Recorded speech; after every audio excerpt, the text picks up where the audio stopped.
Ki te whei ao ki Te Ao Mārama.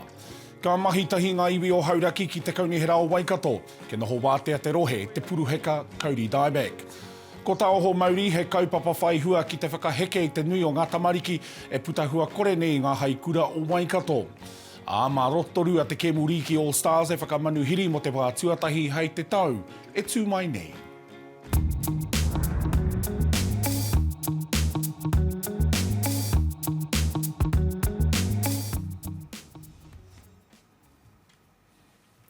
Kei ngā iwi huri noa i te motu tēnā koutou katoa. Kai te āwhina te rōpū tau hoko Mauri o te kāwanatanga te taumata i ngā kaihoko Mauri ki te uru ki ngā mākete kaipiri tana nui ki raro i te kawenata mākete here kore ki Wainganui ngā whenua e rua. Ko tā te kawenata he whakakore i ngā utu mo te hoko miere, hua kiwi, te miti me te miraka. Ka mutu he mea āwhina hoki ki te whakahoki atu i ngā mahi tau hoko ki ngā taumata kua kitea i mua i te horapatanga o te mate urutā. Nā mihi ngā rangi sa tele, tēnei pūrongo. He tuatahitanga mō ngā mahi ohanga Māori. And it's groundbreaking. It is groundbreaking in so many ways for us as Māori. We now, our Māori fisheries alone, have access to this big market, fifth largest economy in the world, that didn't exist before. Aha kua kite i te puawaitanga o ngā hoahoatanga ki whenua kē, me huri tonu te aro ki te wā kāinga. Are we going towards Maori values in leading New Zealand foreign policy, or is it just lip service? Nā te taumata te huahua ngā ohanga i whakarite, i Wainganui i a Aotearoa nei, a Kānata, Ahitareiria me Taiwan. He huahuanga ki ngā whenua o Uropi hoki, te haere ake nei. We invited all of the leading trade ministers and trade negotiators to come out in regional whei around the country and meet and talk to our people face to face. And our people have turned out in droves. Pēnei I te rewanga o te kaupapa nei, ko matariki hoki, ka rewa ki te pai. We're also laying the foundation for the next 12 months. To grow our kai, to grow our kaimoana together as Māori, and we take that out across the world and we bring the benefit back home to our whānau. Mihi ngā ringi sa tele, Te Ao Mārama. Kua puta te maringa nui ki te kotahi rau koni atu ngā tauira I te riu o Waikato, I tūraru ki te puta tohu kore nei te kura. Koe ke panuku rātau I ngā mahi a Lizana tuake me tana rōpū Oho Mauri. Kua tahuri atu ngā tauira tamo kura hei tangata manawarahi e whai nei te aratika I roto I a rātau mahi. Anei a tāmati tiananga me tēnei pūrongo. Hea komanga whai hua nui.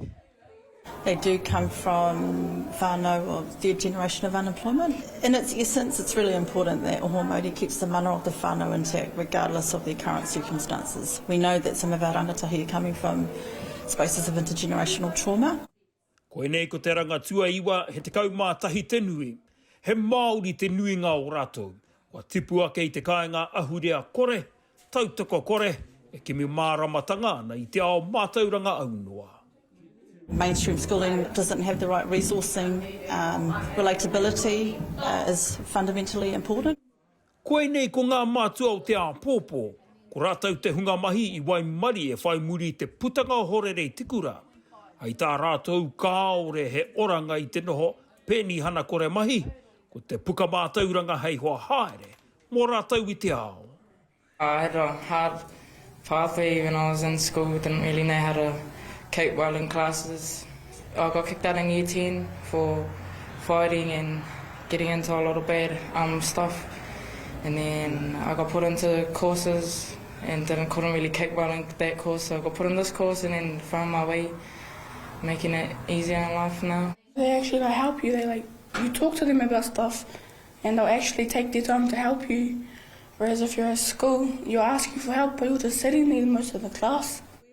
Hurai o te tau ruamano rua te kau. I te horapatanga o te mate urutā, ka orokohanga atua Oho Mauri, ko tahirau rua te kau mātahi katoa, ngā konga. That's why I wake up. Yeah, I know I can't really comment apart from being really elated and, graduation is amazing, and then seeing their transition, seeing them how they can support their whānau and contribute back to their own space. It's really rewarding. He oranga kāinga rua mo te hunga nei e hākaria nei te mātauranga, he kauparei ngā au hekenga o te wā. He aiki nei pia, mā rātou anō tō rātou wharei te ao nei e hanga, e utu anō hoki. Tāmati tiananga, Te Ao Mārama. Tata ki te 5 miliona tāra kua tukuna ki te tātai hauora o hine. Te pakapūranga hauora wahine kei te whare wānanga o Victoria. Hei tuku I ngā rātonga hauora tamariki, whakawhānau tamariki anō hoki. E ai ki a horangi Bev Lawton, kai whakahaere o te tātai hauora o hine, ka ore whaihua ana ngā punaha o te wāne mo ngā māma Māori me ona whānau. Nā ko te whāinga o te rautakiranga hauora nei, he whakawhanake ake I ngā tikanga hauora mo te Māori, me te whakamahi hoki I tētahi kaupapa hauora nā Ngāti Toa Rangatira, ki te whakatū I tētahi whare tiaki māma ki Porirua. So the two pieces will go together. And so if you sort of see a whānau walking in the door, this is all about Mama, Pepe and whānau, and then obviously Hapu and Iwi.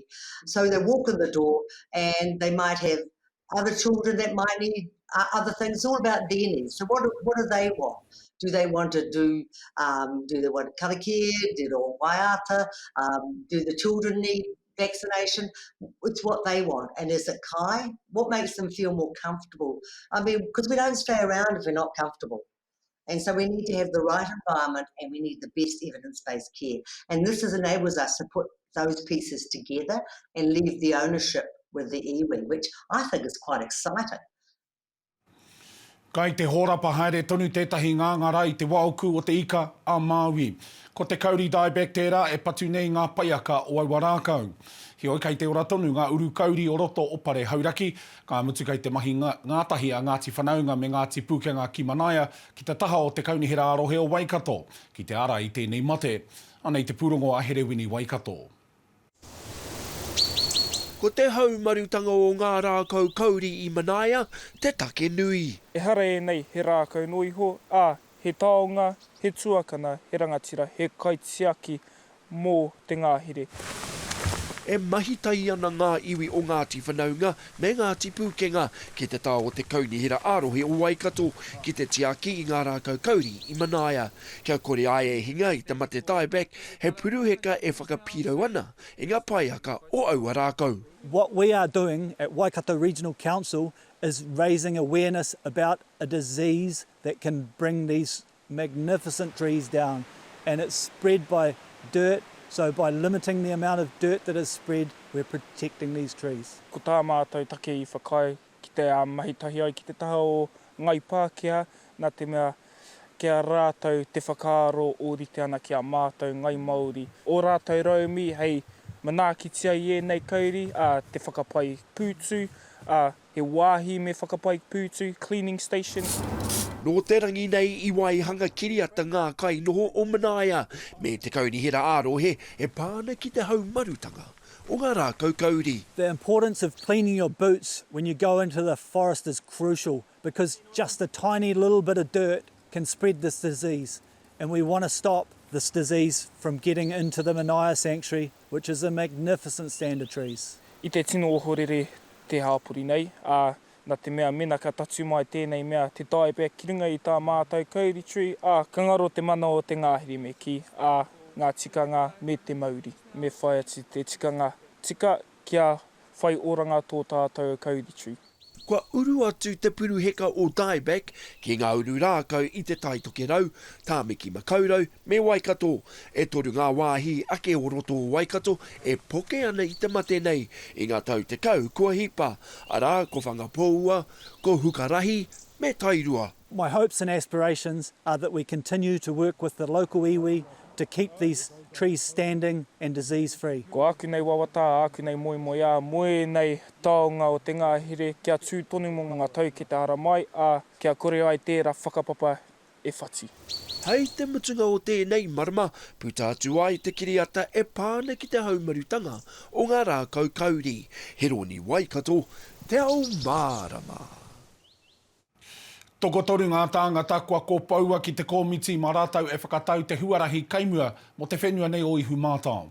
Ko tākuta Charlotte Severn o te Tarahiti Māori, rātau ko Ruku Moana Schaffhausen o te Arataura, ko Bernie O'Donnell o te Manukau Urban Authority ngā tāngata kua kōpaua. He oe no kaorea no ngā māngai mo ngā iwi o te akitai te wai ohua, te kawerau maki, me te ahi waru, kia kōwhiria. Ko piri mai te māngai mo te kāwanatanga a Bernie O'Donnell. E te rangatira Bernie tēnā koe. E tūmama tēnā koe, tēnā koutou i ngā te ngā mātakitaki mai anō hoki rā.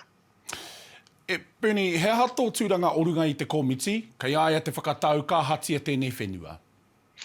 Koe te māngai o te kāwanatanga i tēnei wā nā te Minita Willie Jackson a hau i whakakōpaua. Nā te aha i takaroa i te kōpautanga o ngā māngai mana whenua?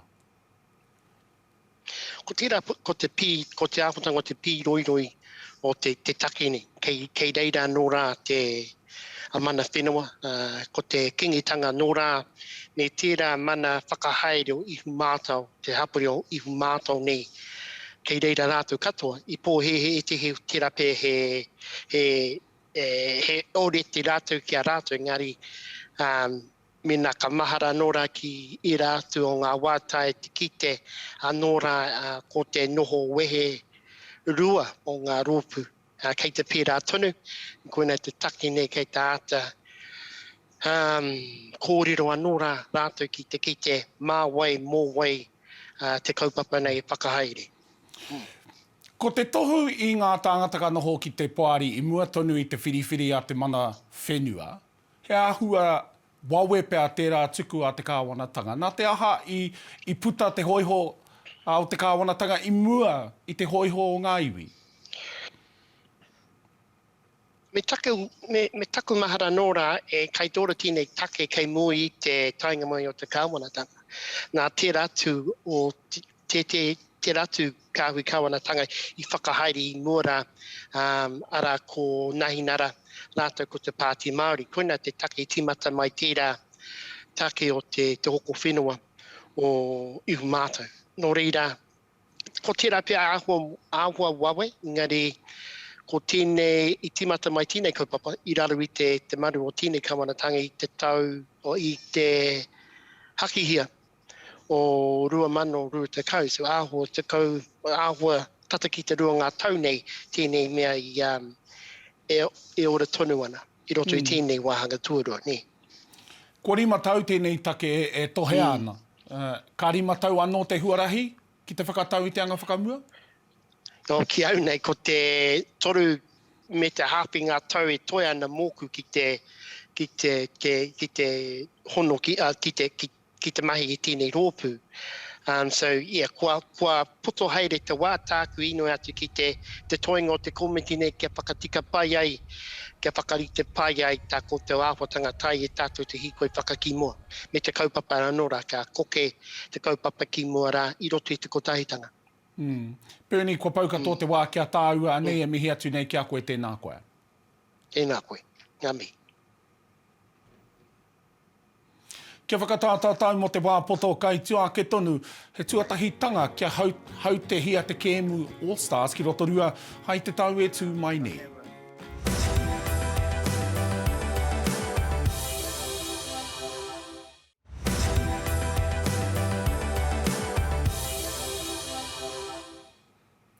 E rau rangatira mā tēnā kūtau katoa.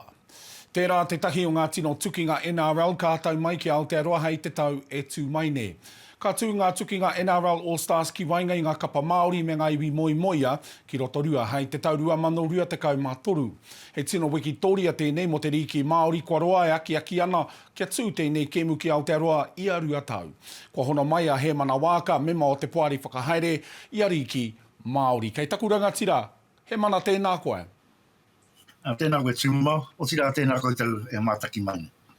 Kua roa kūtau e karangahi ana, kia hoki mai, kia hara mai tēnei kēmu ki Aotearoa, ko whaihua a kūtau nā aki. Ai, e tino tika tēnā, e taia e tau i te Māori, te tāpirati, te manakitanga, te tautoko i te iwi take o ahi te reiria, ara te iwi moe a. Ko tā rātou hara mai ki konei, kua whakahono le hia tāua i te Māori, ko rātou ko haramai ki konei, ki te tautoko, ki te awhina i tō tāua iwi Māori. E pāna ki nā tikana, me nā pōhiri ko tēnā skiruna i a tāua, i mo te timatana o nā tākaro, ka ariroke ko te haka. A tāua i te haka, me nā haka tūturu a te iwi moe moe a, hai timata i te tākaro, ko tō tāua ihi, ko tō tāua wehi tēnei, he Māori tātou, kua whakahonore hea te haramaitana o te iwi, take ki konei, ki Aotearoa a te rātau.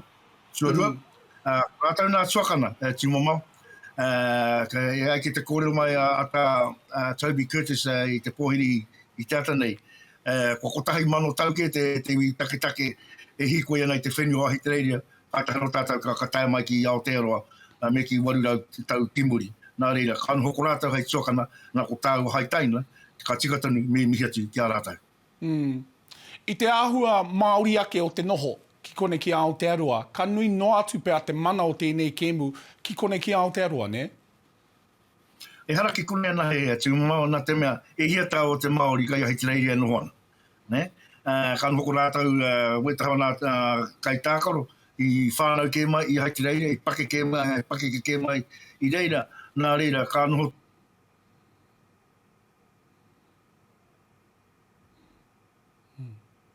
Ai, tēnā koe, hoi no kei te āhua raru ngā tino take o te wā.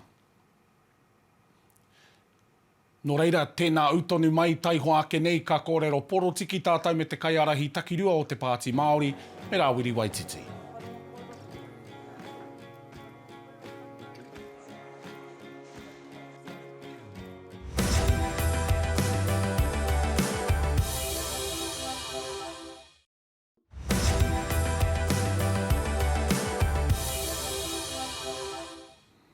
Nau mai anō.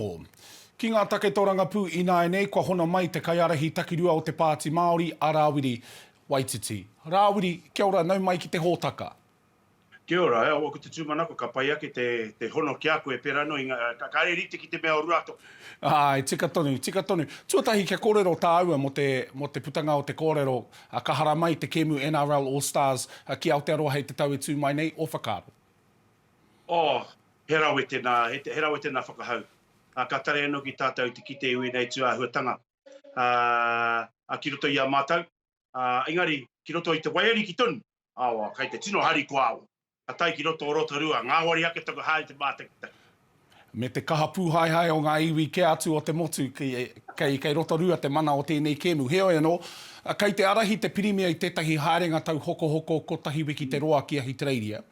Ko atu i te toru te kau o ngā pakihi Māori, me Aotearoa kei te haere ki tōna taha. Hea hanga tūmanako me tēnei haerenga rātau. Ke whakapuare anō ki nā kuaha. Mo te, especially mo ngā pakihi Māori, ngā kamupene Māori kei tōna taha. Ko taku tūno tūmanako, me waihanga tia tātou i tētahi Indigenous Trade Ministry. Kia tare anō ki tātou te haere i runga i tō tātou ake mana. Te mana o te iwi Māori, taketake ki te taketake. Iwi ki te iwi, mana ki te mana, ki te kōrero i ngā tātai hono, i ngā whanaungatanga ka tare anō ki tātou te waihanga. Me te waihanga i ngā whanaungatanga ka roa nei tātou e hono nei a tātou. A tangata whenua nei. Nō reira, koe nā taku tino hihia. Pai no ke haere taho te pirimia. I ngā i rātona wā, me whakaritea tātou i a tātou. Kia tare no ki a Māori ki te kōrero ki ngā iwi take a tangata whenua nei i wa tātou tūmanako hanga. Hei te wiki e tū mai nei tū ai te hui nui a te moana nui a kiwa. Ko ngā take āhuarangi me te tūranga o haina ki roto i ngā take moana nui a kiwa, te mātua pea o ngā take. He hake te wāhi ki Aotearoa i roto i aua kaupapa nui. Me haere tātou te ata whakaro, he hā te oranga ka i roto iwe nei tū āhuatanga. Ka tai anō taku hoa Debbie Ngāre Wapeka, kei Portugal tonu i tā nāe tonu nei. Te taha o te moana nui a kiwa me ngā tai ao puta noa i te ao nei, e kōrero ana mo ngā take mo te keri moana.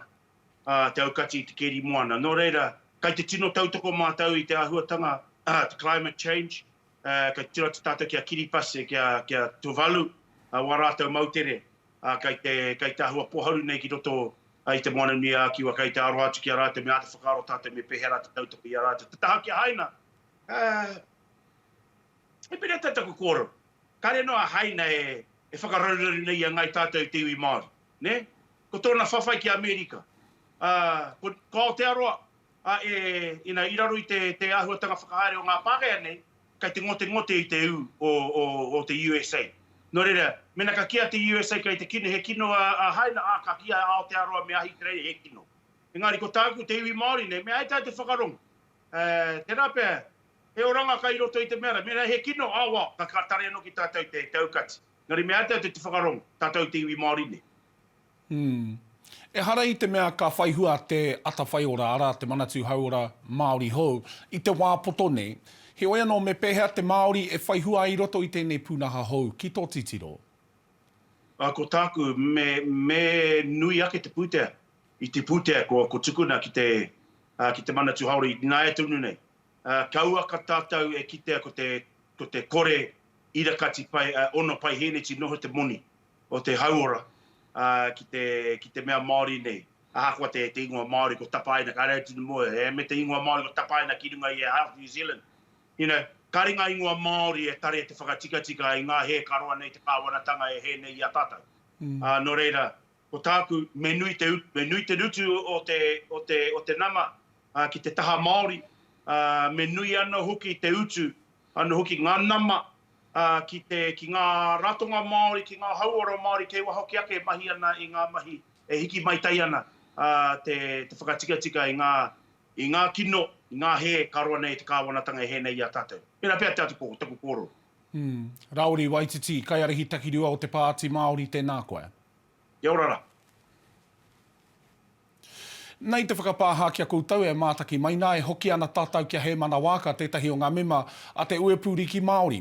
E kōrero ana ia mo te āhua o te takunga All Stars ka whakahaere hia ki Rotorua, hai te tau e tū mai nei.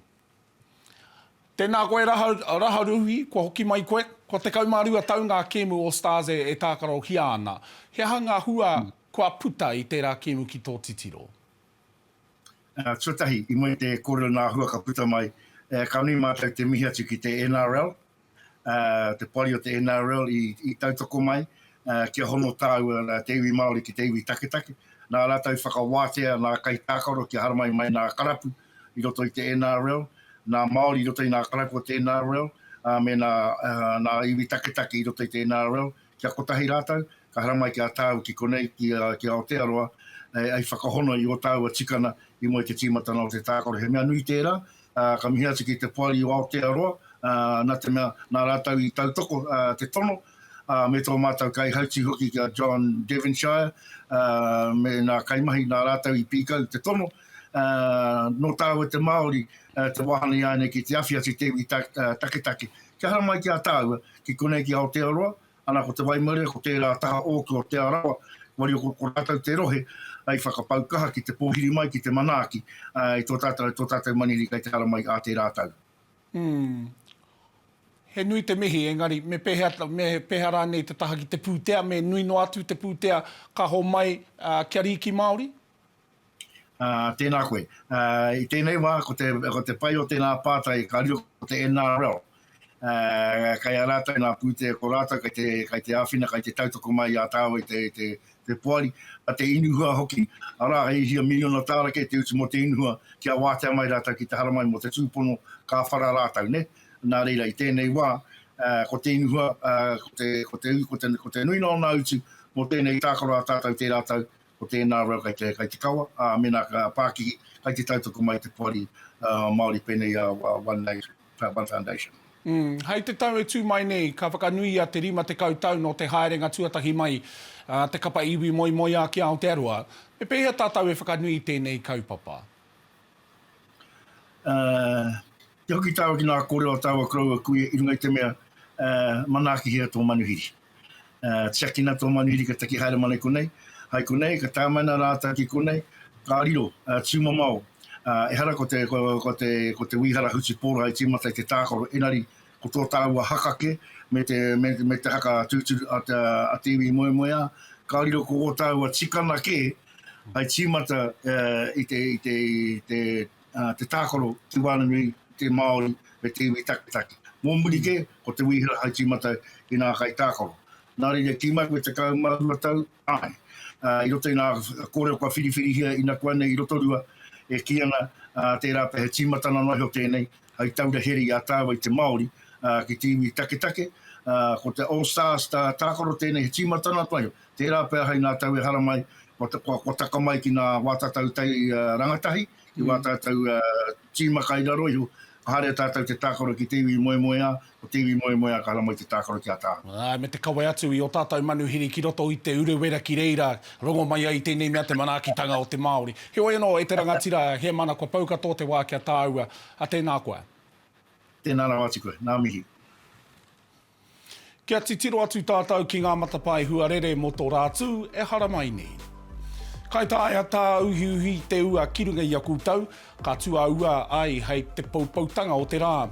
Turanga nui a kiwa ka pua arangi nui me te heke mai o te ua ki ngā motu. Ka ua hei te paupautanga o te rā, ka āwhai pēr. Ki o tautahi, rehu nei te rangi me te hautonga e puhia whakāhuana, tā huna he rangi paki, he hauraki, hei whakakapi ki waiho pai, he kapua i te rangi, ka tua ua i te pō. A ka ti koe nā tā te ao e pupuru nei, tēnei te ke te kōrero a tūroa, te one tū a pai tahi, ka tau ki raro nei e, mauri ora.